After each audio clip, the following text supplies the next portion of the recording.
Shalom saudara-saudara yang seiman di dalam Tuhan Yesus Kristus. Semoga Allah Bapa senantiasa menyatakan penyertaan-Nya di sepanjang hidup kita dan memberkati kita dengan kelimpahan kebaikan dan kasih karunia-Nya. Saudaraku, mari kita mempersiapkan hati kita dengan berdoa sebelum mendengarkan renungan firman Tuhan malam ini.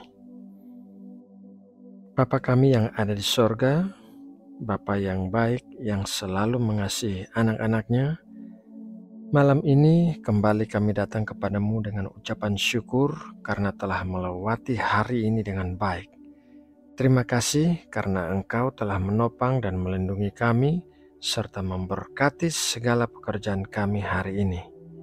Bapa, sebelum kami masuk dalam saat teduh, terlebih dulu kami mau berdoa bagi saudara-saudara kami di channel ini. Apabila ada yang sedang sakit, kami memohon Engkau mengulurkan tangan-Mu untuk mengadakan mujizat kesembuhan. Kiranya Engkau juga memulihkan setiap bagian tubuh yang sakit dan memberikan kekuatan yang baru. Kami berdoa juga bagi saudara-saudara kami yang sedang mengalami masalah-masalah yang berat di dalam hidup mereka. Kiranya Engkau menyatakan kehadiran-Mu bagi mereka. Peganglah tangan mereka untuk bisa berjalan melewati setiap ujian dan muncul sebagai pemenang-pemenang bersama-Mu. Berkatilah dengan hikmat dan kepekaan untuk bisa mengambil keputusan-keputusan yang benar di dalam hidup mereka. Terima kasih Bapa untuk tuntunan dan arahan-Mu bagi kami semua. Ya Bapa, sekarang kami telah mempersiapkan hati kami untuk menerima berkat firman-Mu. Ajarilah kami dan ubahkanlah kami. Tunjukkanlah hal-hal yang harus kami tangani dalam hati dan hidup kami, dan bentuklah kami seturut dengan kehendak-Mu. Berikanlah kami hati yang bisa mengerti akan kebenaran firman-Mu yang sebentar lagi kami dengarkan. Terima kasih ya Bapa.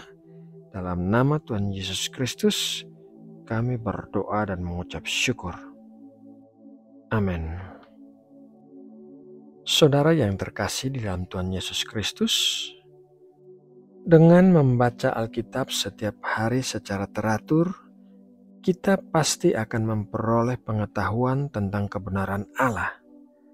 Namun demikian, pengetahuan saja tidak cukup apabila kita tidak memiliki hati yang bisa mengerti tentang pengetahuan itu. Para ahli agama di zaman Tuhan Yesus bisa menghafal dan mengutip ayat-ayat kitab suci yang mereka baca sejak masa kecil mereka. Akan tetapi, Tuhan Yesus berkata demikian tentang mereka. Yohanes 5 ayat 39-40. Kamu menyelidiki kitab-kitab suci, sebab kamu menyangka bahwa olehnya kamu mempunyai hidup yang kekal.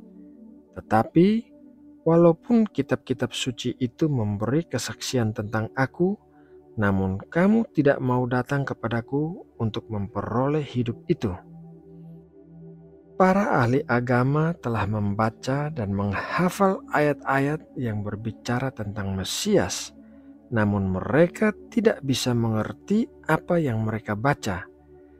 Mereka hanya memiliki pengetahuan saja, dan oleh karena itu, saat mereka bertemu dengan Mesias, mereka tidak dapat mengenalinya dan menerimanya. Pengetahuan hanya memberitahu kita tentang hal-hal yang benar, tetapi pengertian memberitahu kita tentang hal-hal yang seharusnya kita lakukan dengan kebenaran itu. Pengetahuan memberitahu kita tentang Mesias yang datang untuk menyelamatkan kita.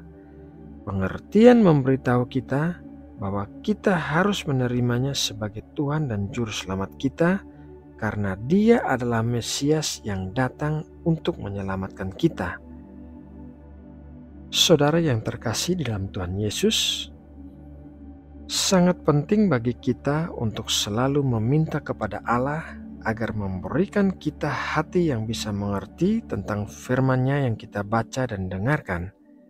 Karena pengetahuan tanpa pengertian akan membuat kita menjadi sama dengan para ahli agama di zaman Tuhan Yesus yang membaca dan meneliti kitab suci, tetapi tidak memperoleh manfaat apa-apa daripadanya.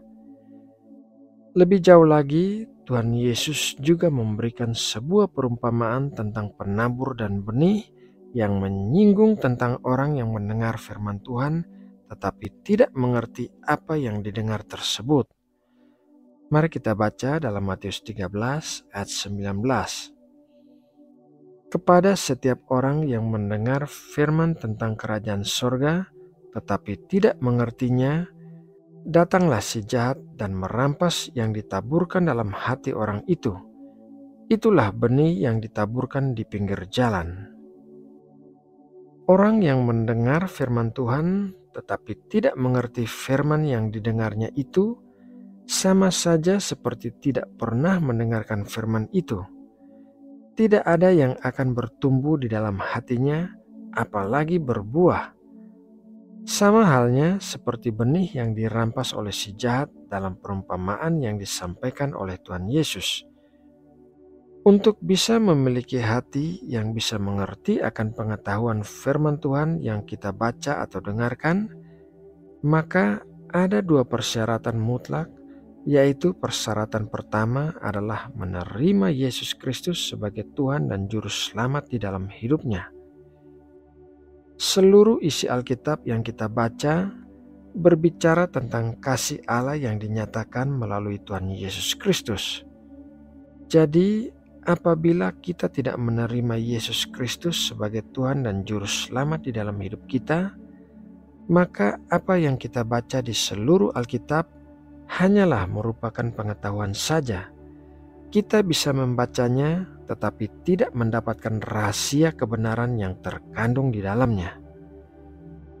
Persyaratan yang kedua adalah merendahkan hati untuk menerima pengajaran Roh Kudus.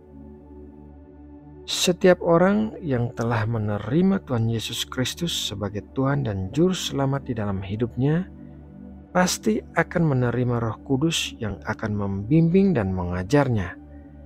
Akan tetapi, dibutuhkan kerendahan hati untuk bisa menerima bimbingan dan pengajaran Roh Kudus, karena biasanya Roh Kudus berbicara dengan lemah lembut di dalam hati kita. Kita tidak akan bisa mendengar suara Roh Kudus apabila hati kita tertutup dengan kesombongan dan mementingkan diri sendiri. Kerendahan hati adalah hal yang penting untuk bisa mengerti kebenaran firman Tuhan. Nah, saudaraku yang terkasih di dalam Tuhan Yesus Kristus, demikianlah renungan firman Tuhan malam ini. Semoga kita semua senantiasa memiliki hati yang bisa mengerti akan kebenaran firman Tuhan yang kita baca atau dengarkan.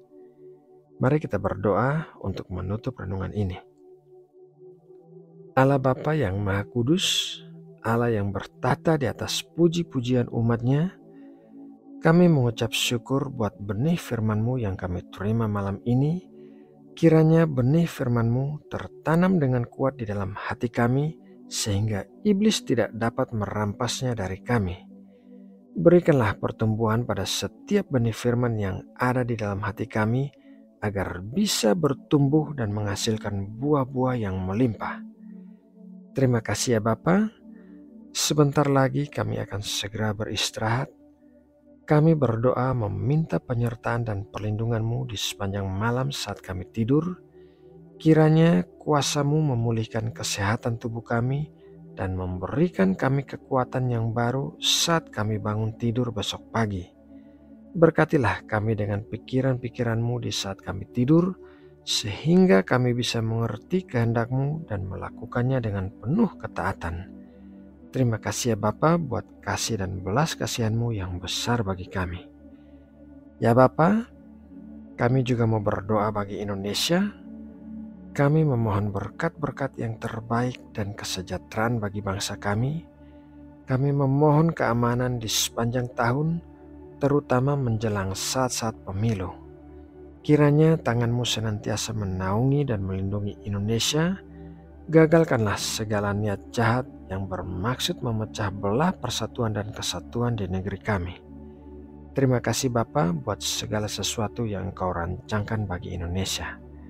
Kami berdoa hanya di dalam nama Tuhan Yesus Kristus. Amin.